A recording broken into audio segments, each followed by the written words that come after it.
Right. So today we have another veteran from the banking industry, specifically from the treasury sector. So we have Mr. Mangala Karmaratna with us. Good afternoon to you, Mr. Karmaratna. Good afternoon. Yes, we have a couple of questions, and we have selected you as the leader whom we want to aspire for today, because we see a lot that you have done in the banking sector and what you have, achieved in your life so far. So, Mr. Karmaratna, so as our first question, we have how would you describe your leadership style as a leader, and how has it evolved over time? Yeah, good question. Like, I think I'm more towards the democratic type and also maybe adaptive. Definitely not bureaucratic or autocratic, right? Yeah, it was from childhood actually. I was trying to, imitate certain people, my father as the leader. Then school, as I said earlier also. Then suddenly, after the primary education, I thought of doing, higher studies. So I did banking and various other things, accounting, the IT, and then I went to the institute, postgraduate institute of management, Srijagadhanapur University, for my master's degree, master of business administration.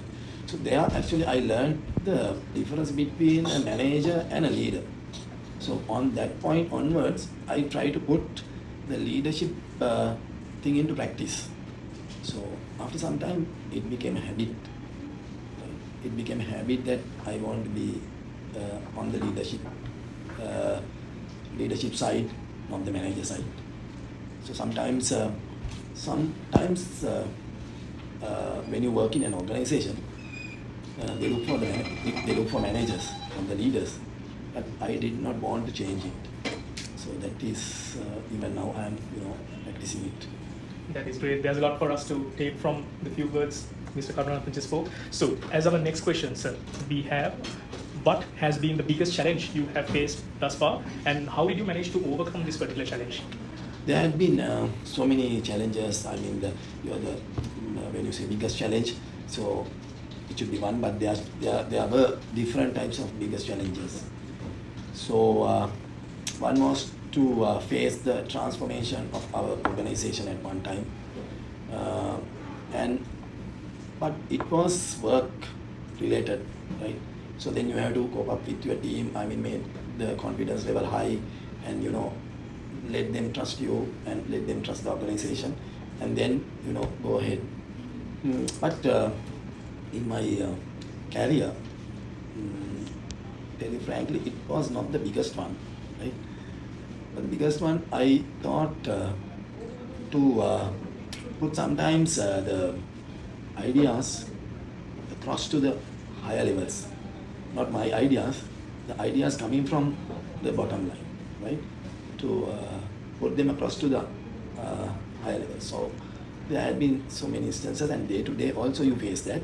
But I think up to a certain extent, I challenge the usual culture always, because otherwise the ideas will not the people will not come out with the ideas, so they will try to keep the new things like what they think to themselves without putting forward. So I tried different things like so. Then you have to convince your higher authorities or higher management. You have to show the pluses of them, and you have to put forward the ideas across the board. I mean, you have to be cool and calm and build confidence. So that is, I think, the biggest challenge still. Like anyone would face that. But we can learn a lot from what Mr. Karmaratna just mentioned.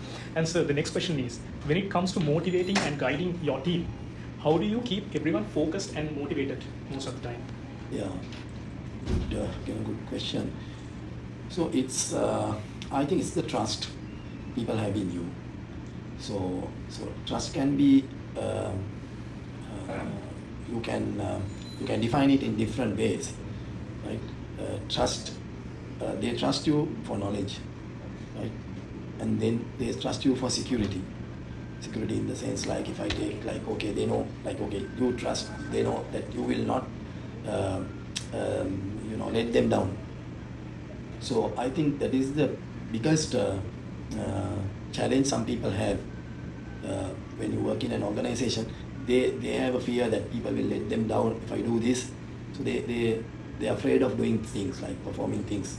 Like in the banking industry, sometimes like the cashiers down. So if they want to work efficiently, they have to work fast.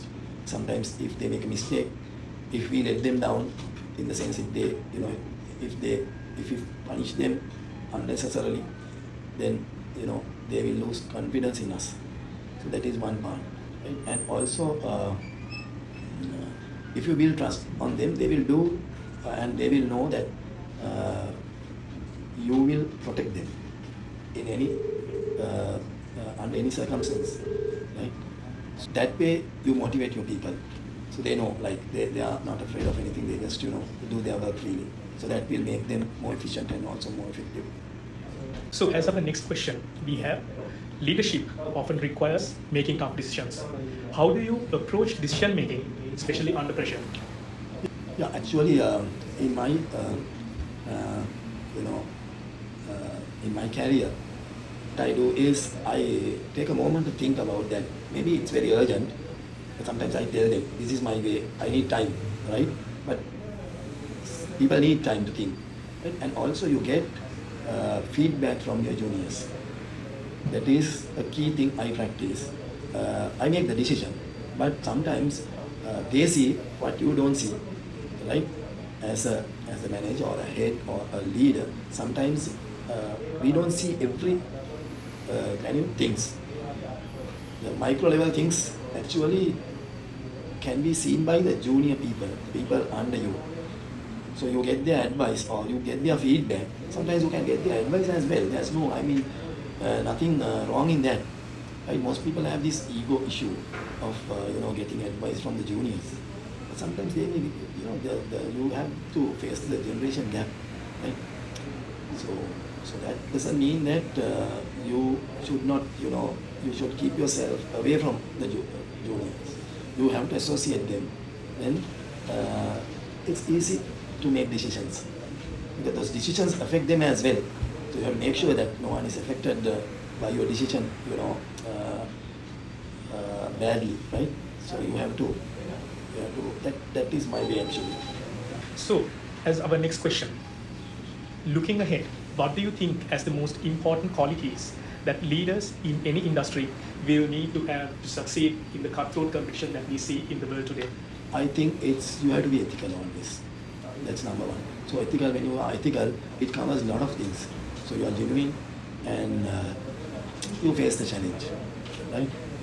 But and one thing I practice, I never influence people. I tell people, be a zero influence person for anything, right? So don't try to influence people, putting pressure on them, right? And be ethical. That culture we have to inculcate in organizations. So then people will grow with their abilities and with their skills. So that will contribute to the economies, right? So my key word is you have to be ethical, right? Don't do anything. It can be sometimes it is not profitable or it is not beneficial for you always, right? But you face it. So then you can be a happy leader. Next question, what we have for you is, who would be your role model, or who or what inspires you, and how do you draw strength from this particular insight that you are getting in your life? It's Richard Branson. A very insightful session by Mr. Mangala Karunaratne, and we would like to thank Mr. Mangala Karunaratne on behalf of Group B23 of the 2024 batch and the Postgraduate Institute of Management, Sri Jayawardena.